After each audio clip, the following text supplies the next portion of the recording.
Welcome, everybody. Thank you so much for joining us this evening for our event.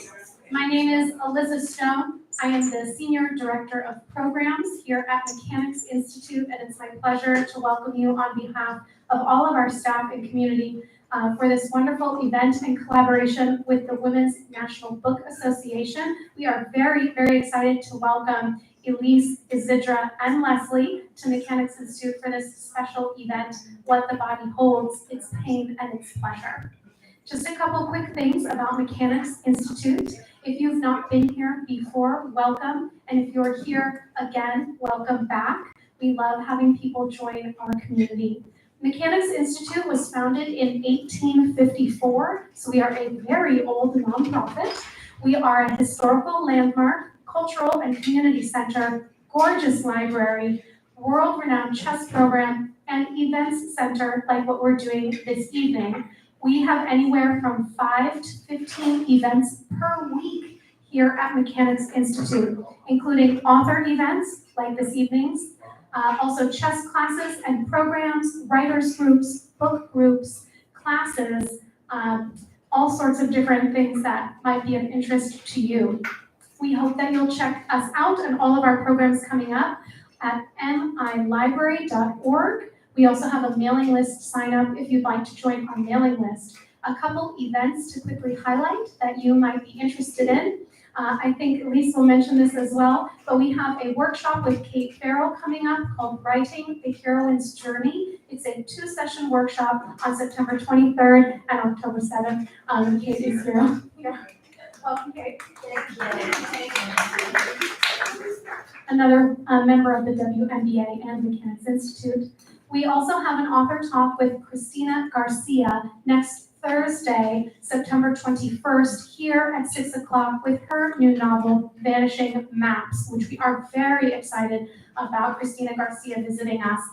So please check out all of the incredible programs that we have here at Mechanics Institute at milibrary.org. Again, grab snacks and drinks throughout. We hope that you have a fantastic time this evening. We are doing book sales in the back, so please grab one of Leslie or Isidra's books. We will be doing both Q&A and author signing at the end of this event.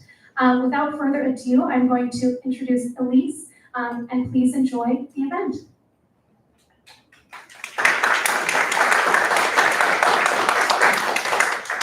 Thank you so much, Alyssa. Okay, is that better? All right, I'm gonna hold it like I'm on. And close to your mouth. Close to my mouth, okay, woo! All right, I'm just gonna tell you a little bit about WNBA. I'm gonna tell a little story instead of a bio. WNBA was also founded over 100 years ago in 1917 by a group of women booksellers after a large suffrage march in New York City. And the organization continues to support women and marginalized voices in the literary world. We have 10 chapters across the country, so we have almost like franchises across the country.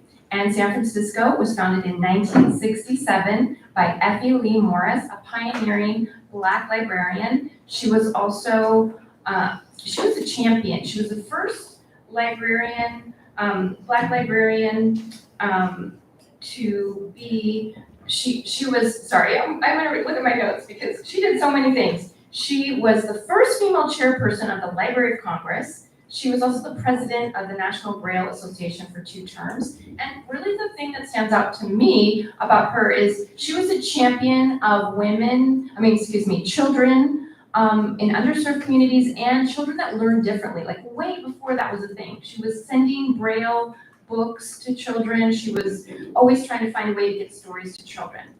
Now I'm going to tell you a little bit about my great-great-grandmother. In 1890, she needed to graduate from high school. And at that time, apparently it was scandalous, or it was kind of risque to read novels for women. I don't know that much about the history of novels and writing, but it was kind of a thing, like, don't let women read. And I'm telling the story because that's kind of interesting when we're talking about shame and the body and pleasure. Because what would happen if a woman read a novel or maybe read a memoir? What would happen? So my great-grandmother wanted to graduate from high school, and her father wouldn't buy her a novel that she needed to graduate from high school. So what she did was came to the Mechanics Institute and checked it out from the library. She was able to graduate from high school. She went on to do amazing things. I just wanted to say that because I think it speaks to the power of these historical organizations, all that they've done. And I mean, sometimes we think we haven't come that far. You know, I think about that with Effie Lee Morris sometimes, like, wow, you know, she did so much. We're still changing the world and we want to continue changing. So I hope this program is a part of that. I just want to acknowledge again, Kate Farrell is a past president of WMBA.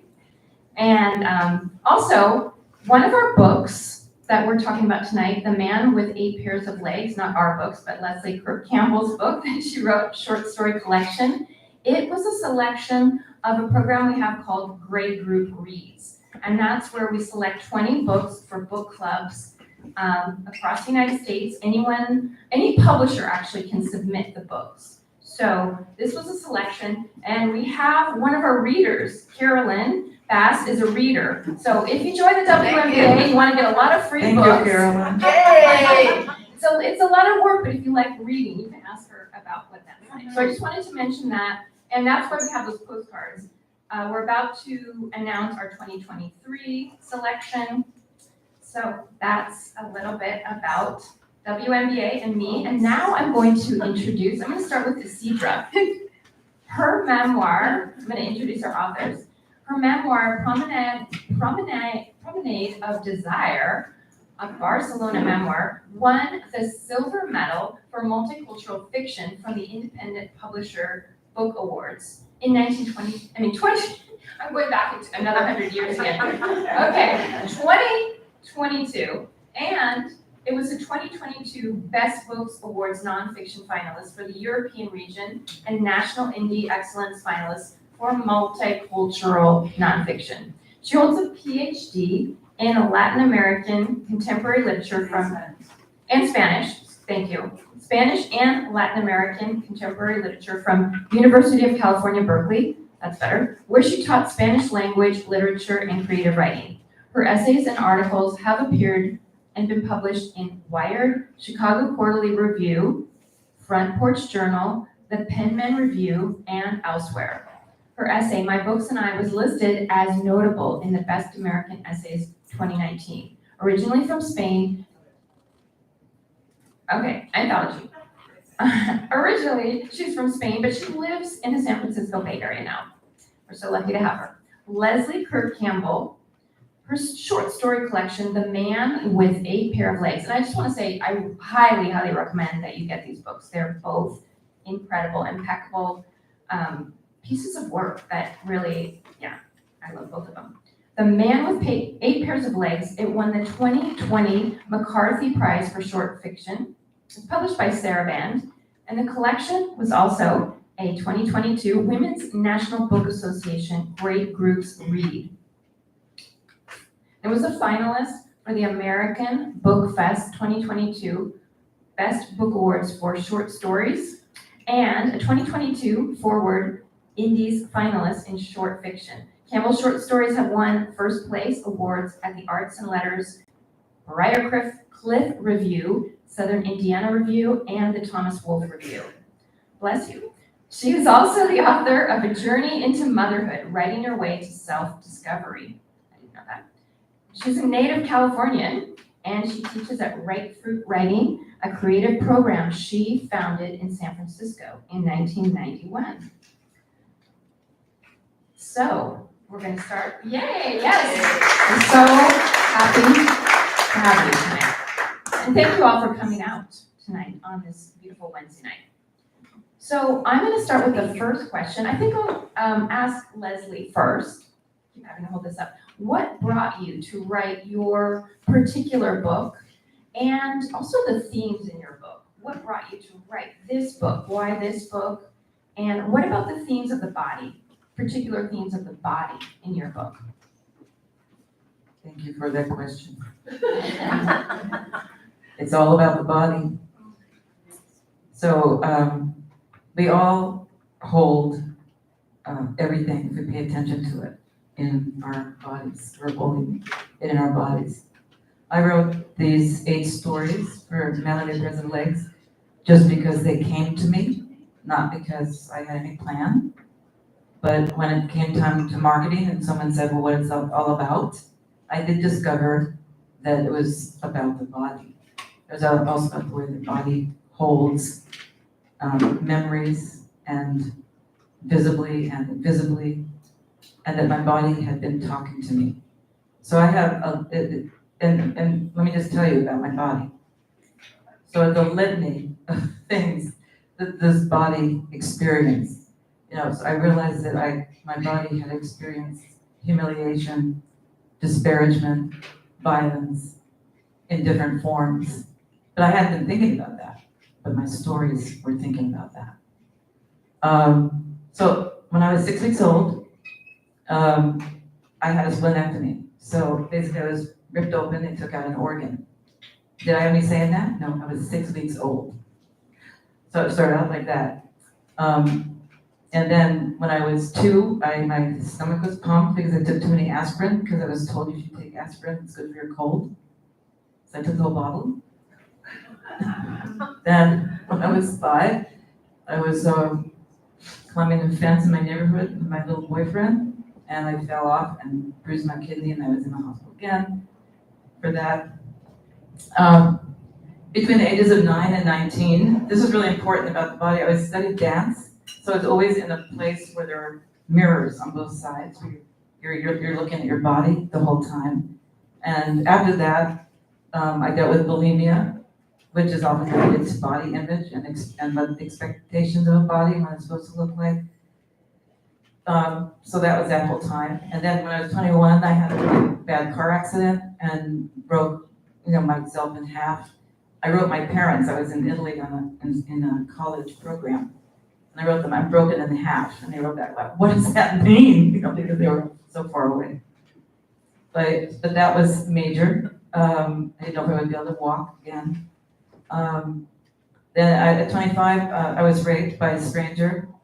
Then when I was 35 and 45, both those years, I gave birth to 10-pound babies without epidurals. But that was my choice, because I really wanted to connect with all the mothers all through time, because they didn't have epidurals. So I did that. And then now I'm dealing with pain in my hips after all these years, and because going back to that car accident I had when I was 21. So the things just continue. And I was even thinking about how, when I gave birth to my first son at 35, I had to deal with that I was holding, that my canal that was going to be born with had been raped and had been violated. And so how could I give birth? So I had to deal with that. There's a chapter about that in my Journey to Motherhood book that I wrote at that time. So, we think of gunshots as being violent, but also medical interventions have their own traumatic violence to the body. And I don't know if we always recognize that. And of course, giving birth is violent in its own way, even as it's miraculous and beautiful, but to have a human being in your own body, that's fucking amazing. We can't forget that, just because a lot of women manage to do it. Over time, a lot of women have died doing it too. Let's not forget that. And of course, rape is violent as a violation. I don't know if there's any stronger violation, perhaps, than being violated in that way to your own body. So these are some of the things. So my psyche, I think, really needed to explore these ideas, physical shame, humiliation, and pain. And I believe our bodies are molecules of emotion, really, and that we carry our bodies, our stories in our bodies. So I have stories in my armpits, I have stories in my groin, I have stories on the soles of my feet, and we all hold stories in our bodies. So if through this time we're talking together and sharing our books, I hope you take some time to think about ways that your own body the things that your own body has held, and sort of embrace and acknowledge that. Isidra, your turn. Yes, I relate so much to what you said, Leslie, and I think every woman here can relate. And just for being women, I think a lot of us go through a lot of violence. You know, like I went through molestation, I went through date rape, I went through 5 miscarriages, I went through having a child at 44. You know, so you start counting, and I think almost all women have a history of violence and of objectification that we need to reckon with and deal with and examine and overcome. In my case, I think that we've all heard that writers write to understand the world. I wrote a memoir, and memoirists also write to understand themselves. And in my case, I really wanted to understand why I had self-destructed so much in my youth, in my 20s especially, and beginning of the 30s, through too much alcohol, too many men. I guess a lot of us can relate to that, you know, who hasn't had messy 20s? And also, I wanted to understand why I felt dissociated from my own body. I had a pretty active sexual life, too active in my 20s, but oftentimes I felt completely dissociated from my own body's sensations. It was like I was seeing myself from above, what was happening on that bed. And I wanted to disentangle the roots of the trauma that had caused that dissociation and that self-destruction. And I knew that part of that was personal trauma, and part of that was collective trauma, because I grew up in Spain during a dictatorship, and that in itself exerted a lot of violence, not only on the whole population, but specifically on women, which were very much more oppressed than men during the dictatorship.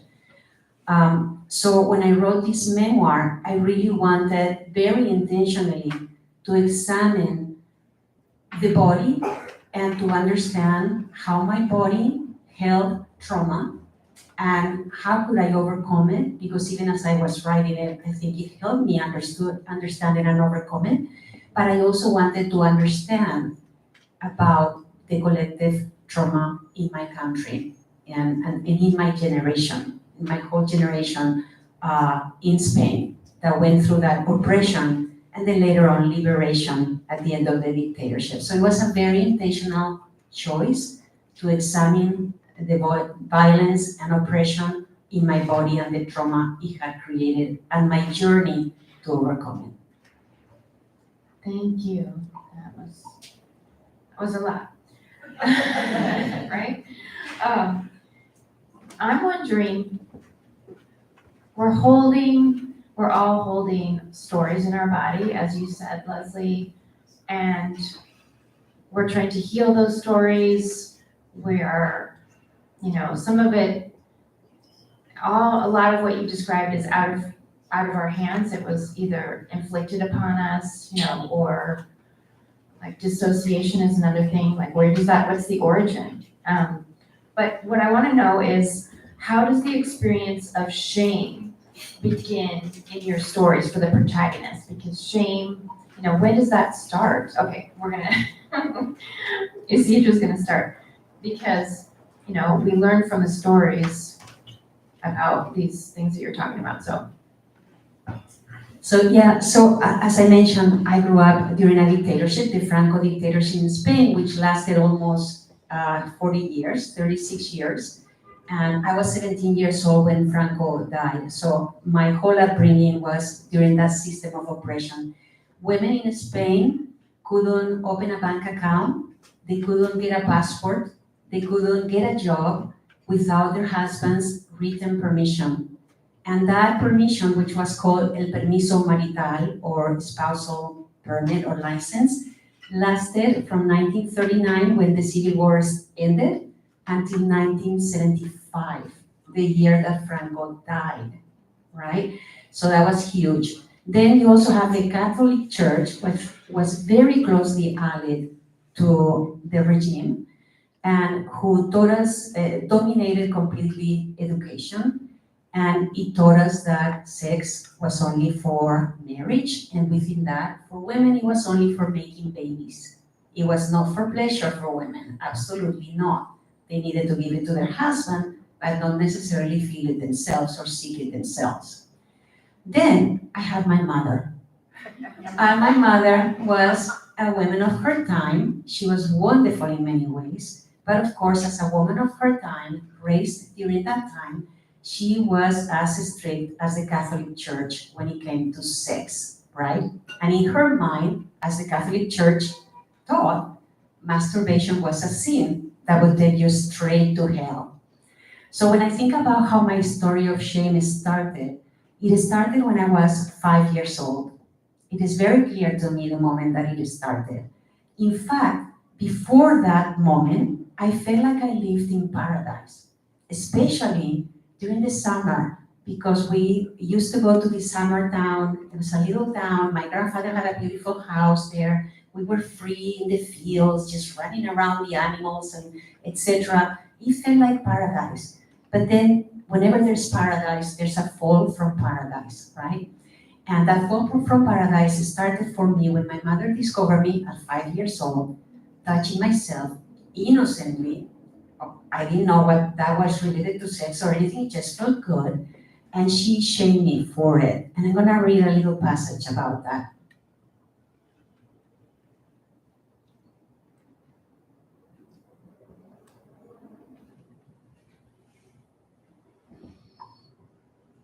So she told me it was dirty and that I shouldn't do it. But I didn't understand why, because I wasn't hurting anybody and it felt good. So at that point, I decided that I would keep doing it, but only at night under the covers. And that way, nobody would be the wiser. So this is this moment of the fall of paradise. One evening, I was silent when she came to say goodnight, my mom. As she approached the bed, I stilled my finger. I didn't realize that even motionless, my hand made a little mound right between my legs. Mama was about to kiss me when she squinted. She pulled the sheet and bedspread off me in one big swoop, uncovering my body from neck to toes. The sheet rose and fell to the side with a thick flapping noise, like a sail swollen by a violent gust of wind. My hand stayed between my legs, frozen. Mama's face puckered up, nose wrinkled, lips pursed. How disgusting, she spat out. Revulsion shot from her eyes like daggers pinning me to the bed. I shut mine. The heavy clatter of her steps on the stone floor hit me like cracks from a whip. I heard the door banging shut. I opened my eyes. She had left without turning the light off. It was the first time Mama had tucked me in and prayed with me. I grabbed the sheet and the bedspread and covered myself. I felt cold.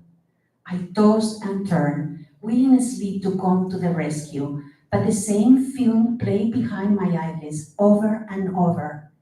Mama had never looked at me that way before. I wanted to cry. I hoped tears would lighten the weight oppressing my chest, but they wouldn't come out. That night, my world split in two. Before, I knew Mama loved me. After, I was not sure. How could love share space with loathing? A few minutes later, my sister came up. I faced the wall while she put her pajamas on and got into bed. Soon she was breathing steadily. My hand crept back between my legs, but no matter how much I rubbed down there, I couldn't relax. My legs became iron rods, stiffened right off the sheet. My forehead scrunched up almost as tight as my shoulders, and the frantic speed in my finger made my arm tense. I gave up and fell asleep out of sheer exhaustion, the first of many nights when I was locked out of my own body.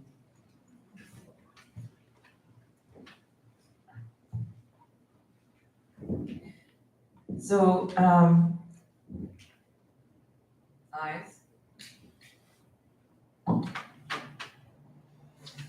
So body shame and body expectations start for girls when they're very young.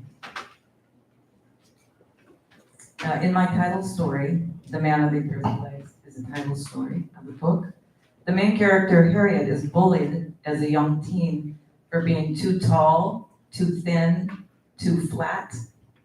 She cuts herself with razors as if punishing the body for what it is. Later, as a young woman, she feels, quote, the pain spreading everywhere like miniature firing squads beneath her clothes.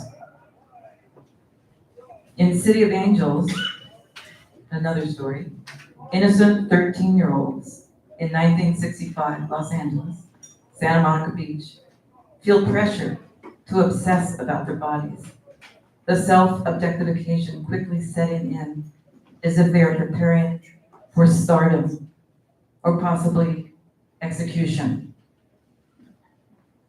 I'm going to read a little section of that from City of Angels.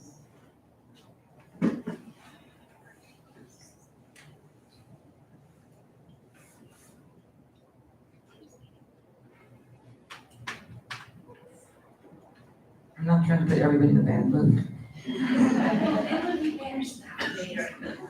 This is a journey. You gotta start on the bottom.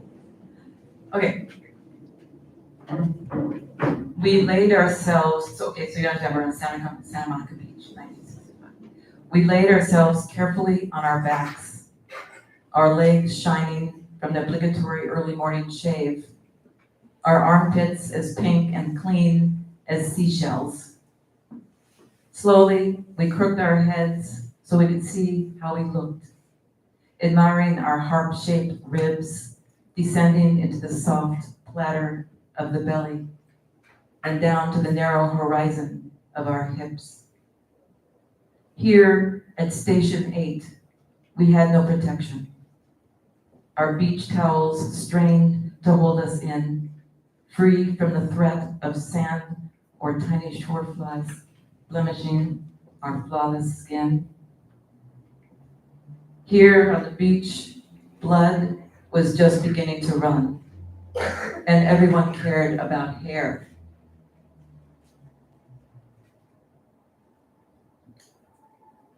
But what were we aiming at? Our vaginal lips, wet with sweat, packed down into spandex triangles, printed with tiny daisies, everything hidden and made up. Something we glimpsed perhaps while touching ourselves at dawn beneath floral sheets, or accidentally grazing the full roundness of a girlfriend's new breast on the way to French, fueled by an insatiable desire to be seized and transported to another realm, to feel in every cell the ecstasy our hormones promised us. Yet something more mystical than that, something beyond our lust and yearning, beyond our hymns and mitzvahs, something we couldn't possibly imagine, lathering each other on our towels under the brassy Southern California sky. And I just want to mention that the last sentence in that story is, we thought ravishment meant rapture. All too often, there are punishments for this kind of obsession that we're taught to have about our bodies, for wanting to be wanted, for curating our bodies for someone else. There is a link between desire, objectification, humiliation, and assault. Thank you. So now going outside to society, the political environment, and generational, because generations are formed through, different countries have different generations, different places. So those traumas, how does the outside world impact women's body? Who wants to take it first?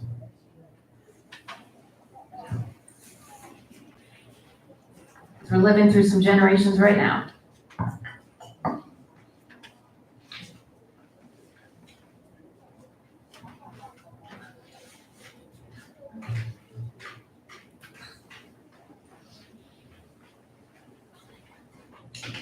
Okay, so I think some people have heard. Some people have heard about the best-selling book, New York Times bestseller, The Body Keeps the Score, perhaps, by Dr. van der Kolk. But we already knew that. We hold these traumas in our bodies because, as I said, if we pay attention, we can feel it, we can see it. We have scars, we have bruises, we have stretch marks, we have injection tracks, we have our posture. But what about trauma that happened before we were born? I was curious about that. I know from my own experience that trauma can be in our DNA, passed down through generations. And I experienced that as a daughter of a Jewish mother who was in denial of being Jewish, so I didn't know I was Jewish. There was no Jewish practices or anything like that. But then much later in my life, I was in a small German town and someone pointed out, oh, those are the houses where there was Kristallnacht in 1938. And I just started sobbing. I was just standing there in the street and sobbing. And I wondered why. How did my heart even know? It was as if the Holocaust was alive in my blood and in my bones. And that was a seed that got me to write one of my stories called Tasmanians. Tasmanians, in that story, Mariam is a protagonist. She has an Armenian grandmother named Osan, who survived the genocide by the Young Turks in 1918. So her grandmother was there and survived it, lost all of her family. Her father was born in Syria, where they had many of those people who managed to make their way to Syria. He was born there. She was born 12,000 miles away in Southern California. And yet she's embattled by the legacy of that genocide in the story. And it's an inner struggle that she can't really quite understand. So I'd like to share a little piece about that.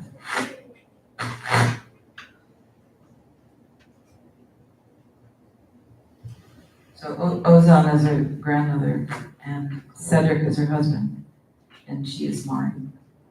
The next morning, there is no wind. Mariam sits on her holy bench and waits for the sun to unveil the world. The lone oak on the eastern hill is shrouded in darkness, even as the sky, lit blue, and the vast yardage of a cloud unfurls in tints and texture. A neighbor's cat joins her on the patio, flopping onto the flagstone, then spreading out, impervious to human shame or fear, or even to the songbirds who soon start up, invisible among the eucalyptus, as if last week's fire never happened. Up the street, steam still rises from a cadre of blackened eucalyptus, and the morning air is still tarnished with a stench of smoke. Already, the day's heat moistens her robe. Something is working inside Mariam, hurriedly stitching itself, rhythmically, steadily, like a machine racing back and forth, its needle reinforcing a ripped seam, and then another one and another under her nightgown. It's as if the spool of thread were in her heart. She can feel it pulling. Half of her trees will be tagged by the county for demolition. Slowly, they light up from the top down as the sun rises behind the hills, silvering their upper branches.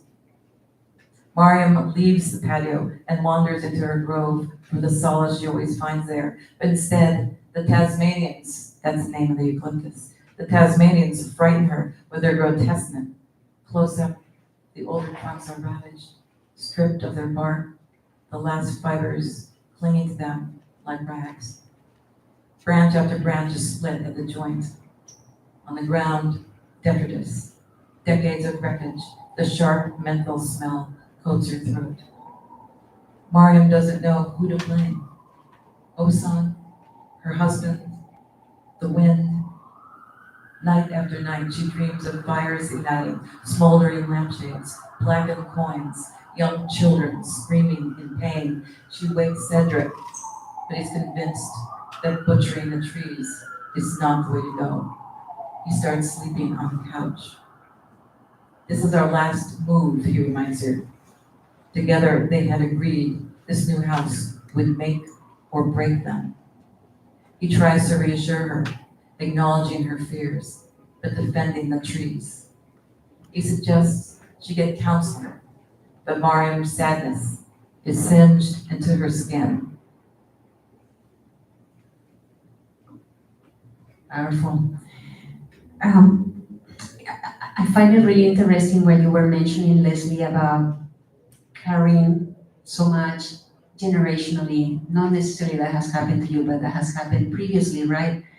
It brought to mind very different story, but I think probably everybody has read at some point something about the Spanish soccer team, the women team, winning the World Cup, and their whole triumph was completely eclipsed by the very poor decision of the owner of the federation, CEO, to kiss one of the players on the lips forcefully, right?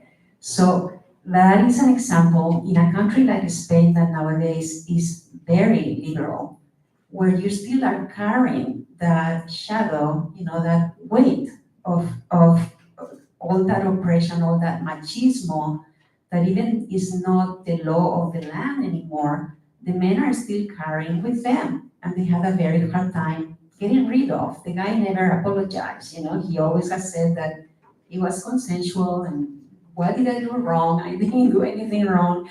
So even when things change in the land, that doesn't necessarily mean it changes on us. And that's, I think, something that happened to me and to many women of my generation. So I've always thought of my story as the story of a generation, because we grew in a dictatorship, and in particular my generation, I was 17 years old, first year in college, when Franco died, and we started a transition to democracy. The transition politically took 2 or 3 years until we had our first democratic election, our democratic constitution, etc. But the cultural and sexual revolution happened overnight.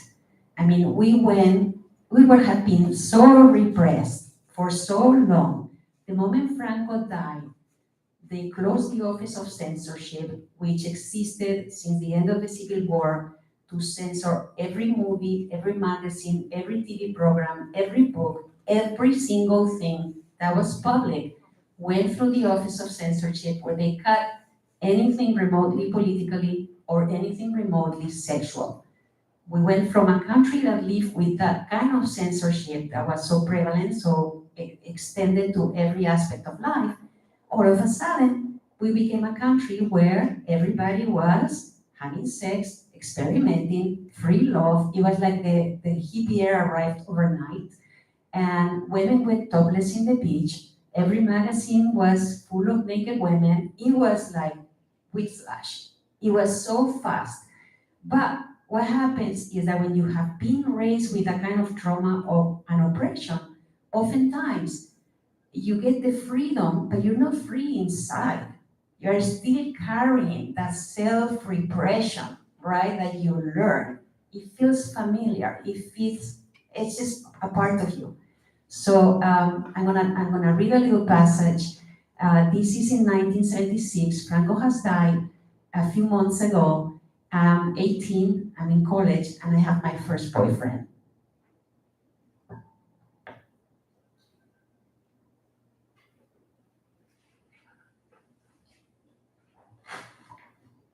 Ramon drove me home one evening to Avenida del Tibidabo after dinner with friends. He parked across the street on a dirt path that led to a park so we could make out.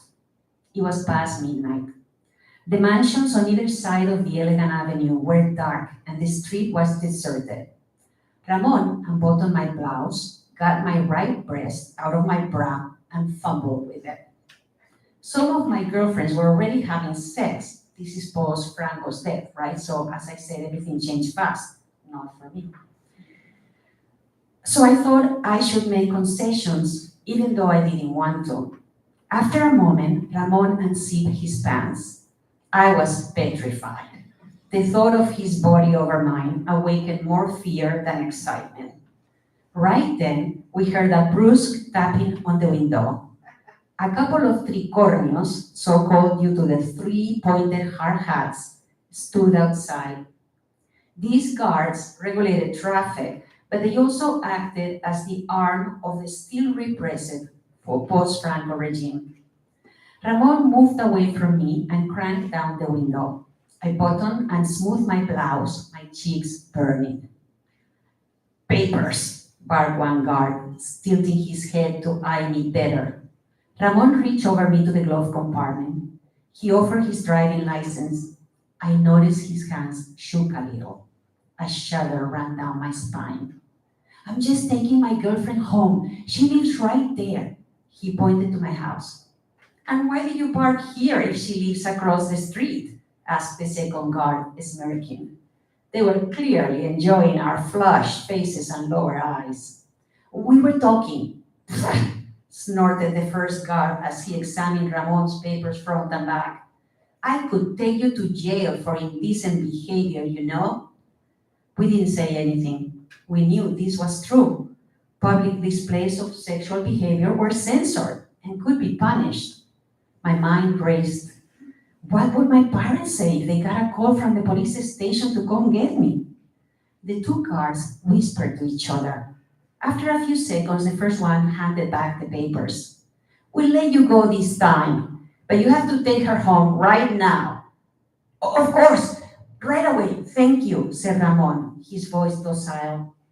He backed into the street, did a U-turn, and parked in front of my door. I got out without saying goodbye, opened the gate, and rushed up the stairs. Trembling from head to toe, I went to my bedroom. My harsh thumbs were so deafening, I expected they would wake my sister. After the adrenaline rush subsided, anxiety swelled. Would I have to marry Ramon, given how he had groped me? I wasn't ready to marry, but I had let him touch my breasts instead of withdrawing. For all I knew, such intimacy, if you were a sincere Catholic, meant you had to rush straight to the altar. Luckily, Ramon's hand had never made it to my crotch. Perhaps I was in the clear.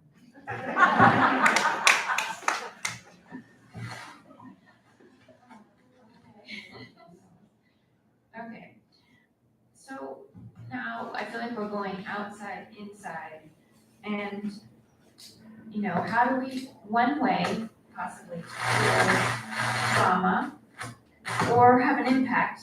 You can tell me in this answer, what impact does it have for a woman to have her body witnessed or seen?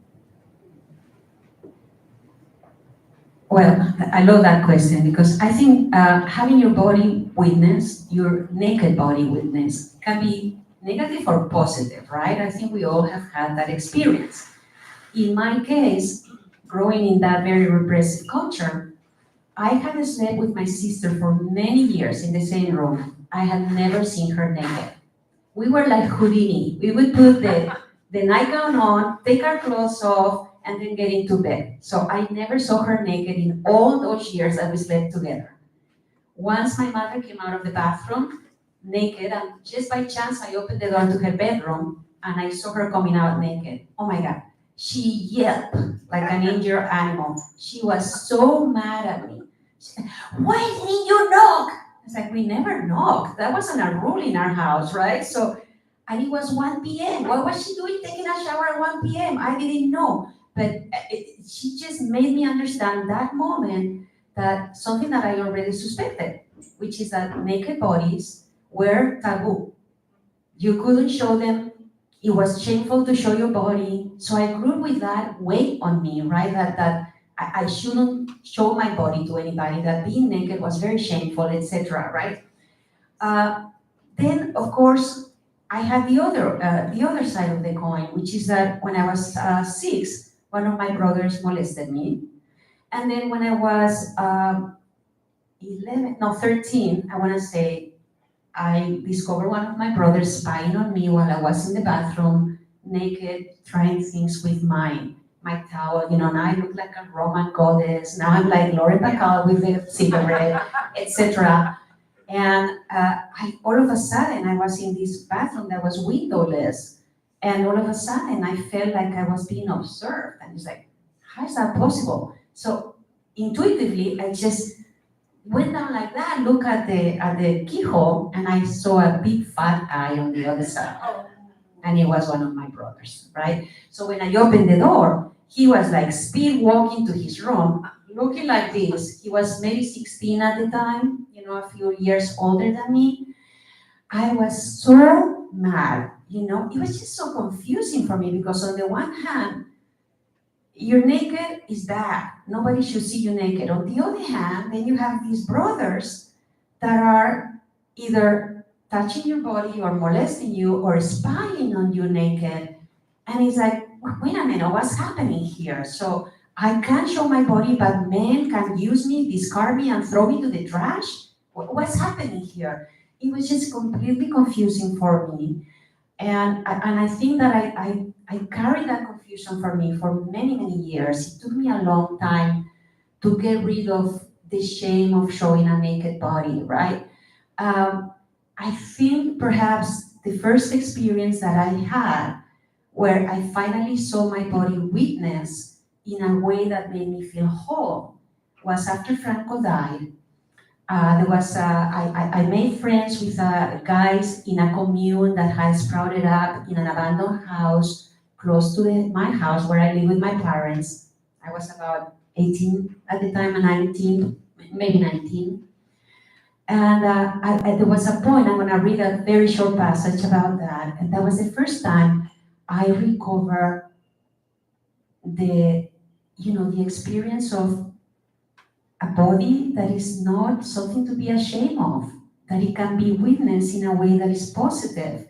And that is a lesson that I had to keep learning over and over and over, and it's not something that you learn at once. When you carry that kind of shame with you, that lesson, you keep learning it. I just started talking about the violence at the beginning, Leslie. Another act of violence to my body, I had breast cancer, and then I had a mastectomy and reconstruction, and I ended up having 5 surgeries in 5 years. And I was married to that wonderful man over there. And that was another experience of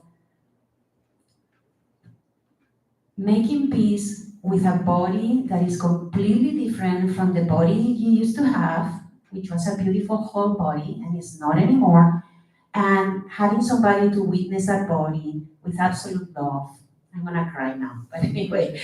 So I'm gonna read a very short passage about the first time where I felt my body witnessed in a way that healed me.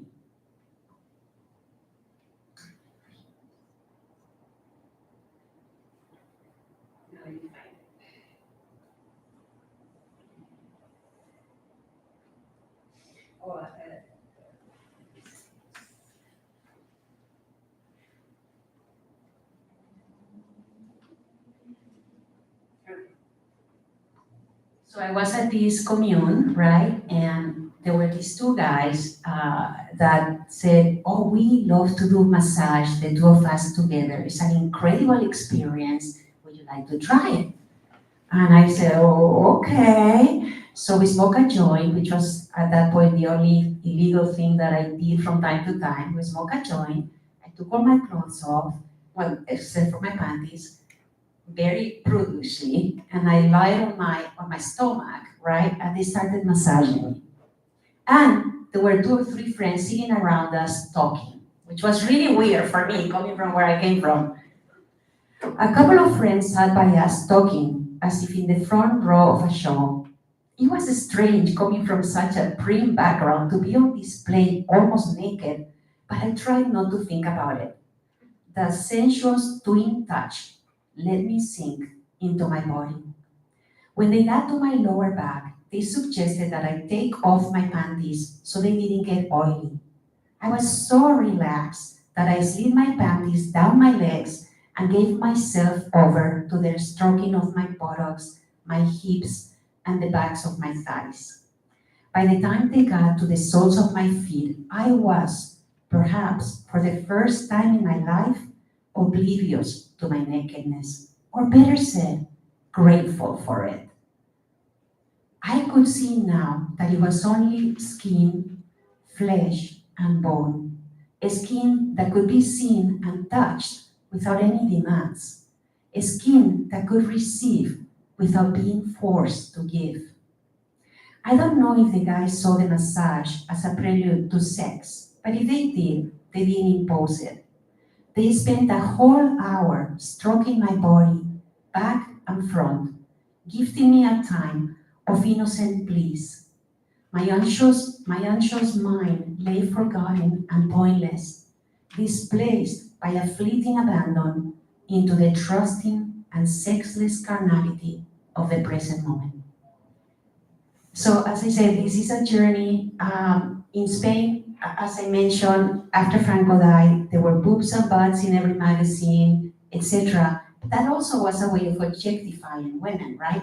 In a way, it was freedom, but it was freedom mostly for men's eyes to enjoy the body of women, right? And on the other hand, we women who came from this prudish background, all of a sudden had this freedom, but we have models on how to be free in a healthy way. And in my case, I grew up starved for intimacy. In my house, we were 10 children. Nobody talked to each other. There was no intimacy whatsoever. There was no friendship whatsoever. So it was all very confusing, right? So you put all those elements and then you have all this freedom, you end up sometimes making a lot of bad choices because you are completely starved for love. And you become addicted to being loved, to being seen, to being witnessed. And sometimes that really doesn't bring you to the best situations. But I survived, and here I am.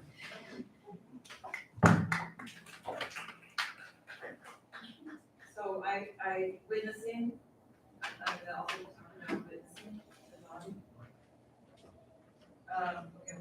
Okay. I'm going to also talk about witnessing a body. In positive, and how it can be positive and negative as well.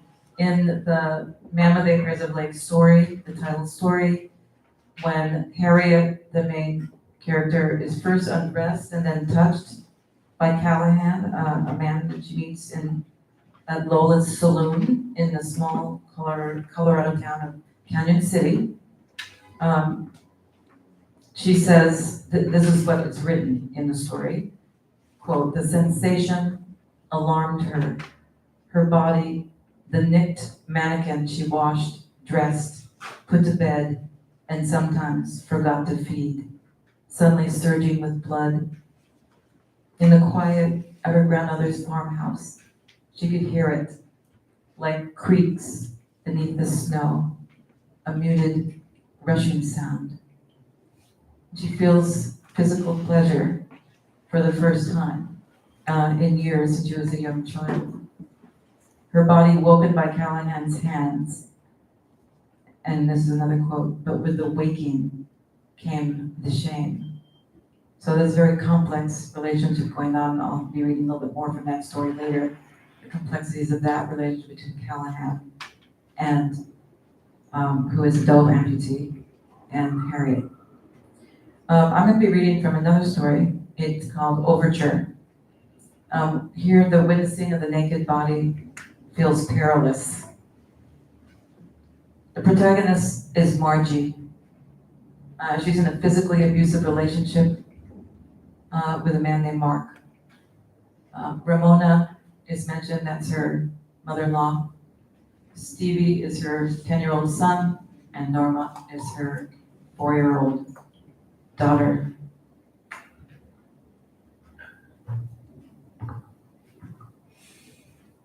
It's a balancing act.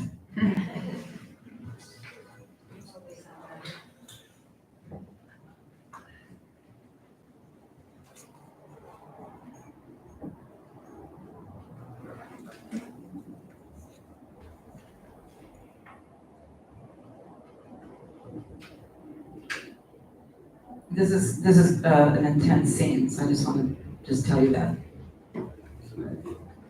The cupcakes are perfect. The frosting flavored with Ramona's lemons. I arrange them on a tray. This is Margie's perspective. I arrange them on a tray for the refreshment table at the school, and to protect them, lay a square of wax paper on top. Then I do what I never do. I open the kitchen curtain all the way and stand by the window. I let the midday sun warm my face. She wasn't allowed to early her house, so this is a pretty special moment. I can't remember the last time I wore a dress, but I want to look good for Stevie. That's her son. I find something stylish, a black long-sleeve sheath dress. I select a turquoise neck scarf, like Ramona's, as if I too could disguise my wounds with a flash of silk. While Norma naps, I shower. The bathroom is small, lit by a single bulb. Slowly, tenderly, I undress. Carefully, so that the fleece does not touch my skin, I let down my underpants, semen-stained and loose from last night. It is a relief to lay bare what I endure to the coolness of the air. Today, I do not turn my back to the mirror over the sink. I bend in close, the porcelain cold against my thighs. I want to see what Ramona saw, how my jaw bleeds beneath the skin, how my forehead is marked with tongue-colored shapes. I take my time. I study my shoulders, my upper arms, my torso, all permanently discolored, a savagery of browns and blues. I search for my true skin color, visible like patches of sky where the storm has broken. My breath wets the mirror. I am too close, but how else can I see along the lips, the nose, around the eyes, scattered like seeds, the tiny constellations of scars, the dark eyes holding everything the mirror doesn't see. I marvel at my breasts, pale and pure, as though they belong to someone else's body. I step into the shower and draw the curtain. And skip the shower. I pull the curtain aside and step onto the bath mat. Norma, that's her daughter, Norma is in the doorway. I grab a towel, but she has already seen me. I go to her with one thought only, to somehow shield her, but I also want to smack her silly eyes shut. My palm against her skin makes a horrid sound. Norma screams, then becomes so silent, afraid she'll never speak again. I kneel to hold her. Her stringy pigtails stick to my damp shoulder. I hate myself. I know how vile it feels to be comforted by the offender. I'm so sorry, I say. I promise her I'll never do it again, but I know I will. I remember Stevie at the front door this morning, like a lieutenant, giving me orders. The lives of my children unfold in front of me as if a technician were assembling them now. We are all in danger. Maybe that's what Ramona had meant last year. One of us is going to die.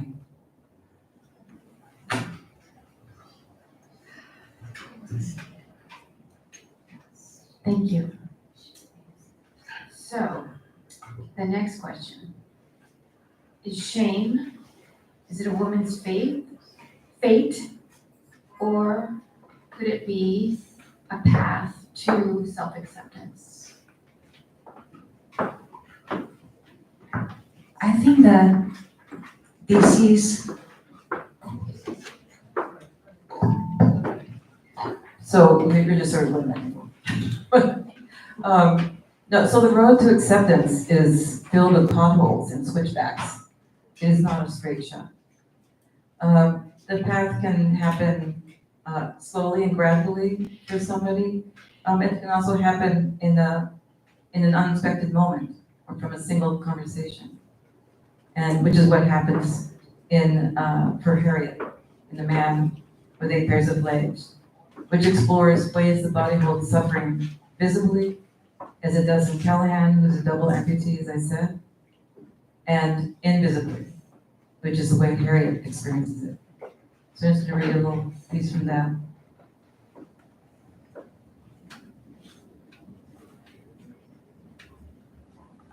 How are you doing? Are you okay? It's kind of intense up here, aren't you?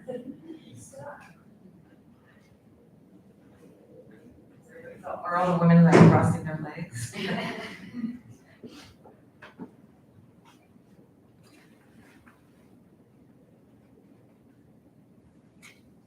So the two of them are, Callahan, it says the man with 8 pairs of legs. He just got a 7th pair of legs, which are his prosthetics he can use for cross-country skiing, which is pretty hot, right? Pretty cool. Hot, cool. And the two of them are cross-country skiing up in the mountain. And this little scene where Harriet comes to it, makes some motion forward in terms of her own intense body shame that I've shared some of it with you already. We won't last, she said, turning to Callahan. She pictured the two of them as if from a Cessna, tiny specks on the mountain. Nothing human ever lasts. You're making me crazy, he said. You really are. Even here in your favorite place, on this perfect day, look how gorgeous it is. You still have to build your own private city of suffering. He touched the gloved hand to her brow. It's not real, Harriet. It's all in here. But her pain was real as their footprints in the snow. She thought he'd understood. She tried to contain it, but her bruised heart refused to stay in its chamber, hurtling like a speeding train toward a mountain before the tunnel has been carved out. Everyone in Canyon knows about your injury, she said. Canyon City, that's where they live, right? Everyone in Canyon knows about your injury, she said. You just stand up and they applaud. But what about mine? I can't just ask some surgeon to cut it away, then conveniently replace it with something spectacular. That's not a fair comparison, he said, unzipping his snow pants and letting them drop to the elastic cuffs his ankles should have been. Fucking look at me. He struck one of his mesners with his ski pole. It pinged, a tiny unnatural sound. Sometimes I think all you care about is these. Would you have even let me stay if I hadn't had my fucking legs blown off? He swung at a pine, then took off his glove and swung again at the bark. His fist wasn't immortal. It was bleeding. It was as if he wanted it to bleed. Harriet's racing heart crashed into the mountain. She grabbed at his jacket, but he escaped her grasp, pulled up his pants, and clumped away through the snow, more steadily now, as if his anger had solidified his center of gravity. We're not gods, she yelled after him. But he didn't turn around, even to fight. Harriet didn't move. She couldn't. The Sawatch, that's the mountain range, the Sawatch, so still, and all their human hurt. And what about him? If he had been an able-bodied man, would he have ever sauntered over and bought her a drink in the first place? Where does the diminishment start? She wondered. Love by default, by last resort. She watched her boyfriend disappear through the trees. First the back of his jacket, then his beanie, just a fleck of red. Alone on her mountain, Harriet felt something in her gut, a kind of settling, like dirt that's found its way to the bottom of the pond. She told Callahan the truth, and Mount Elbert, like a good teacher, had listened. Standing now at 8,000 feet, She felt her own rootedness, as if there were a plumb line from her heart to the earth's core.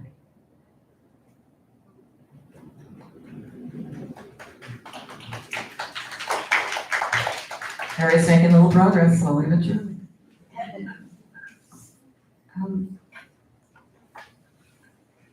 Meditation teacher Jack Cornfield said that the path to spirituality comes through self-acceptance. He said most of it, and he said probably all of it, and it's true.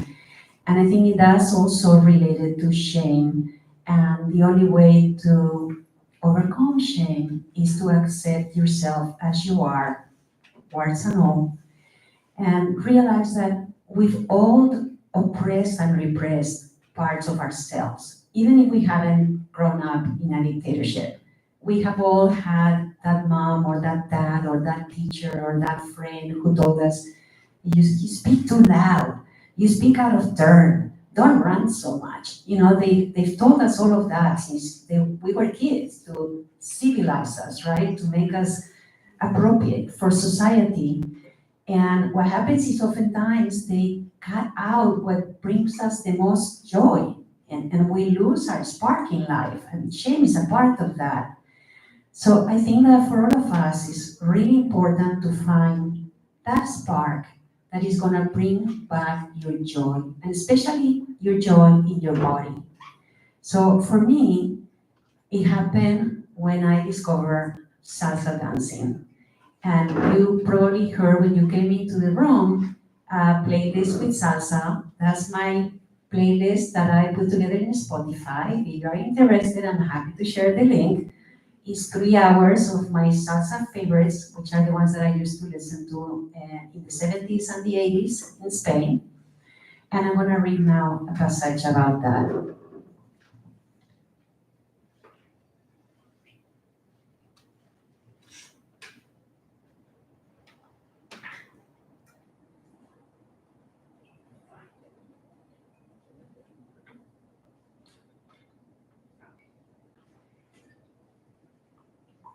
Just to give a little bit of an intro here, I had been all day long with some friends, drinking and talking, and I had met this girl in college that was completely the opposite of me. She was daring, she was shameless, she was just a riot.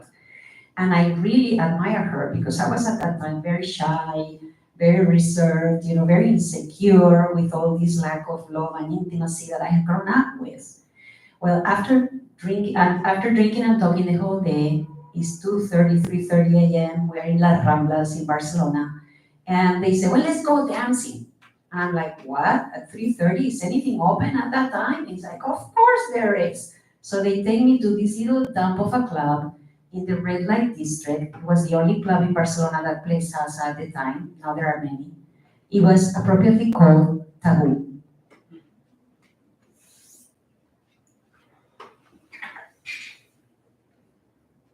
The club was a little dump, a dark corridor about 80 feet long and 20 feet wide, running along a bar. The corridor was divided in two by a fringed plastic curtain, thick and black. When we came in from the street, the place looked empty and the music was muffled. But as I parted the fringes, trumpets leapt at me like a tongue of fire. I entered and let the curtain close behind me, a shiver running through my spine. It was my first time hearing salsa, but I knew right away this was the music I had been waiting for my whole life. Dancing to pop music, I'd always felt awkward, but the drums, the brass, and the voices filling up Taboo were blistering my veins. My hips swayed and my feet moved spontaneously. I didn't know the steps, but I was in sync with the beat. What do you want? Asked Juanma. My treat. I don't care, a gin and tonic, I said. Juanma ordered the drinks and came toward me with a glass. I was already dancing. I put the drink on the table and looked around. 4 rectangular tables covered by checkered green and black vinyl tablecloths, sticky to the touch, were flanked on one side by benches set against the wall, sporting a few ribs in their vinyl upholstery. The DJ booth was at the end of the long and narrow dance floor. To the right was a counter bordered by tall stools. A gorgeous woman served the drinks. She had a luxurious mane of black hair down to her waist, enormous black eyes, olive skin, and a voluptuous body, which she showed off in a tight dress. Other than us, there were only a few men seated at another table. They looked Latin American. The glorious sounds of the Fania All-Stars dissolved the grimy surroundings into fire and light. I couldn't sit down. I danced with Paul, Juanma, and Alon, lost in Pedro Navaja's Tale of Woes, the swinging azúcar of Celia Cruz, and the vigorous riffs of Eddie Palmieri. I had drunk enough to crack open my usual shyness, and now the music transported me to a place deep inside myself where there were no thoughts, only rhythm and emotion. I noticed the men at the other table staring at me, whispering. After a while, one came and asked me to dance. I said yes. The sheer joy that filled me as I tried to follow his turns was intoxicating. I stepped on his toes a couple of times, but the locked eyes, my beaming expression, and the heat emanating from our bodies brought along its own kind of forgiveness. I danced with all the men from the other table, one after the other. Each had his own style, his own flourishes. I followed the best I could, laughing when a step surprised me, giving myself to the subtle pressure of a hand on the small of my back, letting the music put a shake on my shoulders. There was a new freedom on this fluttering from man to man, briefly united in our quest to honor the deep thumps of the tumbadoras and the centering 1, 2, 1, 2, 3 of the clave, while sashaying to the playful accents of a trombone or the improvised soneo of el cantante. For a few minutes, we were one, in the now, all senses engaged in the moment. When the song was over, it was thanks and goodbye and a different man offering a hand. I took it and stepped onto the floor, ready to learn a new, unique vocabulary. There were no fears, no confusion. Each tap on a drum was a crumb marking my way home to a haven where my body beckoned bliss. Only now that bliss was public and proud. At 5 in the morning, the DJ announced the club was closing. We walked back up Las Ramblas. I was flying high, the new rhythms reverberating in my bones, every cell fizzling and flaring. I had never felt so alive. I arrived home, exhausted and happy, my flesh knowing, even before I knew, that my life had forever changed. I have to say that I did find my joy in my body through salsa, but I also found that my body was a tool to seduce men, and it was infallible, right? So what happened is I became this seductress that just craved getting more men, seducing more men, because it gave me the illusion of power. It wasn't that I was really looking for, I was always looking for love, right? But it really was pursuing power. And in that pursuit of power, oftentimes I ended up being used and abused because it felt familiar. You know, when you've grown up with brothers that don't see you unless you're a body, even if you think that you're this great seductress that can seduce any man you want to, when they don't love you, you know, very quickly I dissociated and I was looking at the scene from above. So it was a double-edged sword, that joy, but it's a joy that I still feel today. Whenever I listen to salsa, it fills me with joy and it brings my body alive. And I was very lucky to marry a salsa DJ. Okay, we have one more question. Do we have one more? And then, yes, okay. So how do your protagonists get into deeper acceptance of their bodies, their pleasures, and their self? I'll be brief because we're running a little long here, but I think that for me, it entailed leaving my country and leaving my family behind and coming to the US. And I think with this distance and separation was when I really was able to bloom, both in my body, but very importantly, in my voice. Because I think when you have a traumatized body, oftentimes it goes hand in hand with losing your voice, losing your capacity and your confidence in your own voice. And when I came to the US, I recovered my voice. It had a lot to do with going to UC Berkeley and all of a sudden seeing that I could have contradictory opinions and I wouldn't be smashed out like it happened at home with my mom, for example, right? I recovered the pleasure in my body and I even changed my name. So my name went from María Isidra, which was my baptism name, to Isadora, which was the name I got when I started salsa dancing. And my friends renamed me Isadora in honor of Isadora Duncan, the dancer. And when I came here to the US, I symbolized that new life with a new name, which was Isidra. So I introduced myself to everybody as Isidra, my middle name. And it was a way to mark the new path in my life. Nice to meet you, Isidra. Yes, it is a long haul to get to a point of not just the potholes and switchbacks that I was referring to before, and reversals, a step forward, steps backward, in terms of accepting one's own body. Sometimes women go to extremes, like my character considered doing, to break out from whatever gender, religious, political constructs have been forced down their throats. In the story, The Man with 8 Pairs of Legs, I'm going to read a short section from that because I want to leave us on a positive note. Liberation is possible. Liberation!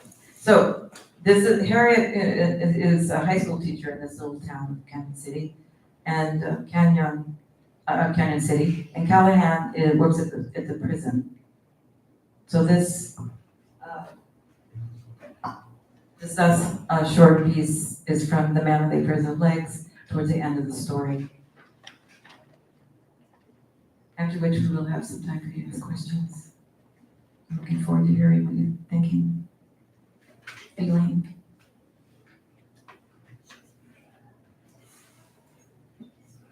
Harriet called in sick to the principal.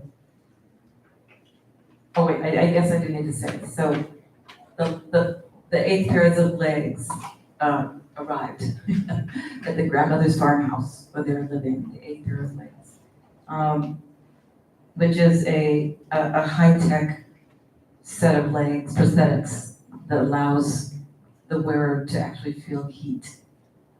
Okay. Harriet called in sick to the principal, Callahan to the warden, and it went on like this for days, peaceful and private, like their first nights together. The farmhouse surrounded by prairie grass, lush now with wildflowers, damp from a light spring rain. Harriet opened the windows, letting the curtains billow in the breeze, the heat and scent of late spring wafting into the rooms. Out her bedroom window, Mount Elbert rose into a cloudless sky. She was a tall, flat, scrawny woman. Her flimsy nightgown couldn't conceal that. Yet she felt comfortable in her own skin, the way she had as a young child on Crestmore Road, her mother sitting on the edge of her bed, the two of them listening to the rain. She breathed it all in, then went to the kitchen, past the portraits of her prudish great aunts, to brew coffee. She returned with a bowl of apricots on a tray and scooted close to Callahan so it would feel her heat. But she also felt her own body against him. The frantic delivery truck slowing down, her heart beating softly in its cavity. The welcome weight of everything she was: teacher, daughter, lover, pressing into the mattress. The woman Callahan needed to feel whole.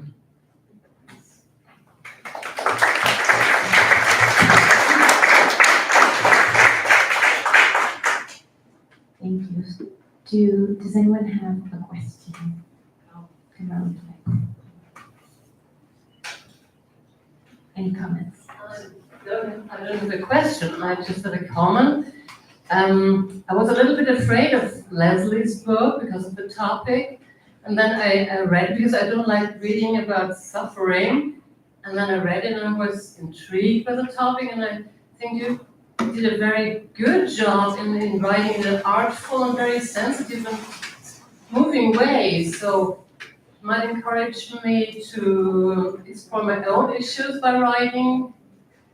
And thank you for the book, Leslie. I really enjoy reading it, and I will read it once again and try to learn from it maybe. And Isidra, I definitely need your salsa playlist. I haven't read your book yet. Interested. Sound good. I think we all need the salsa playlist. Okay, does anyone else? Yes. And I thought another thing I just want to mention is both of these books are books you could read at least 2-3 times. You know, they're rich and very. So this is a comment, but also a question too. I notice how much you give of yourselves in writing in such a precise way. You know, your choice of words, both of you. And it came to me that the very act of doing that was a liberation in and of itself. And I wanted to know if you, as the author of your own works, felt that transcendence after it's done, published, made public, discussing it with us tonight. Do you feel that distance from the experience that is liberating?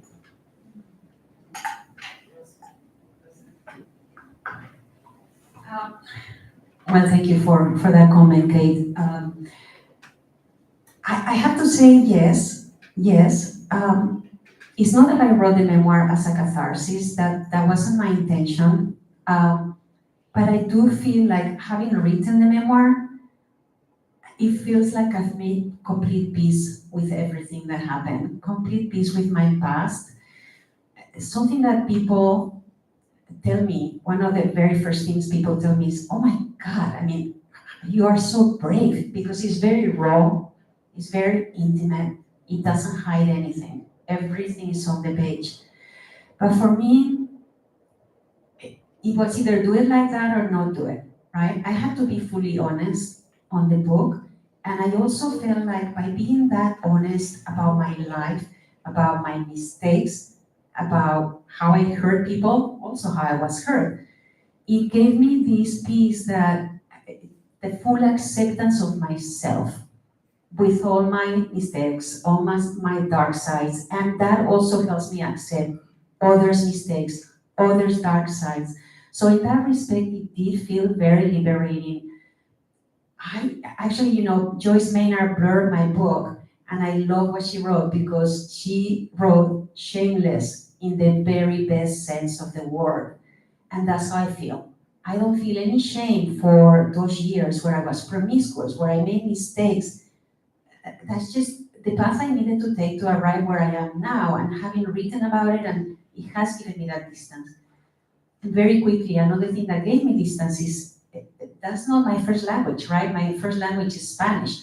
So I wrote it in English, and it was really fun for me to do that, although I had to use the thesaurus a lot. But it also gave me a little bit of distance from the material. I was able, I think, to be a lot more raw writing in English than if I had written in Spanish, because it would have felt so close, and you still have that little Catholic girl telling you, oh my God, don't say that word, you know? But in English, you are like, whatever, you know? I felt completely free writing the book. It's really, I hope it's interesting to all of you too, that we have here a fiction writer and a memoirist. So she's writing directly of her own experience. I'm writing fiction, but as I said, my body was talking to me. All fiction is deeply informed by one's own life. Otherwise, there's no power to it. I feel like a lot of the things that I talked about, I've experienced in my body, there was a kind of integration of things writing this. There's a way that things are kind of left behind and accepted, but almost as a power. You know, I don't know if you feel my own intensity, my own anger. I still have anger. I'm always going to be angry. Fuck those people. Fuck me. You know, I mean, they're, you know, you don't, you know, and so on, and it's ongoing, and I don't want to be objectified. I want to support things, women being powerful and loving themselves. So it's deeply informed, and it's a very powerful act to write down to the bone about things that are so difficult and things that, you know, if I didn't experience them directly, in some cases I did experience them in some way. And the collection I'm working on now, I'm really kind of scared because I'm writing some stuff too. It's like, whoa.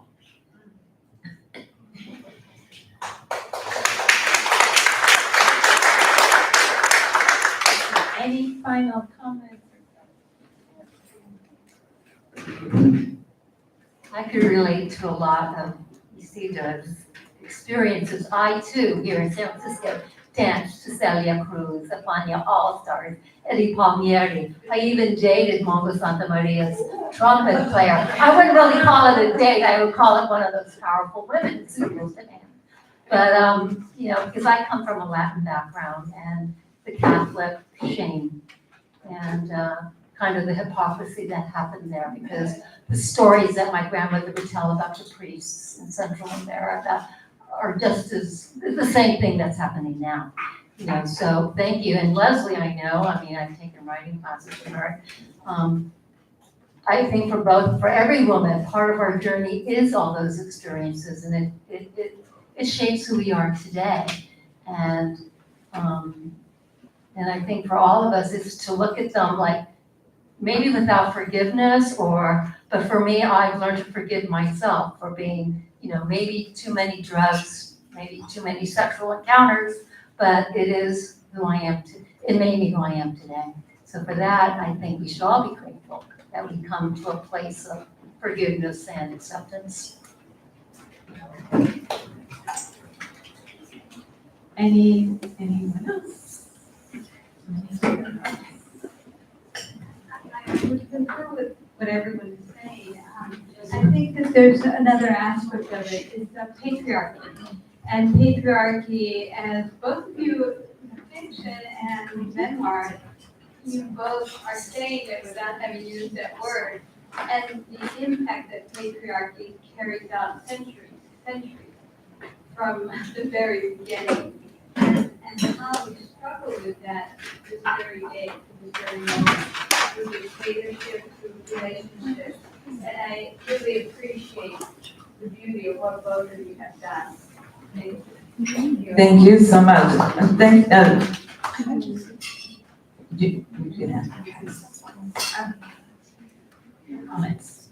No, I don't really have a comment, I'm just looking forward to, I just want to let people know that, you can continue the conversation. We're gonna be up here, the two of us, our books are there, I think you're gonna say something about that, so go ahead. And You wine. can purchase a book, you can get your book signed, you can give your email to Isidra. I think we'll be hearing some salsa music. Yeah, we're gonna continue with the playlist. And I also want to mention, if anyone wants to join WNBA or Mechanics Institute, I think you can go online. You can talk to me. We have a book that we'll offer. It's a book about writing. If anyone wants to join WNBA, you don't have to join tonight, but maybe in the next day or two. If you're interested, just see me. Thank you so much. I'm just gonna add one more thing. We need to be out of here by 8, so do your purchasing and smooching with each other, or whatever you're gonna be doing. That's some Now, don't wait. Get it on. Thank you, everybody. Thank you so much for coming.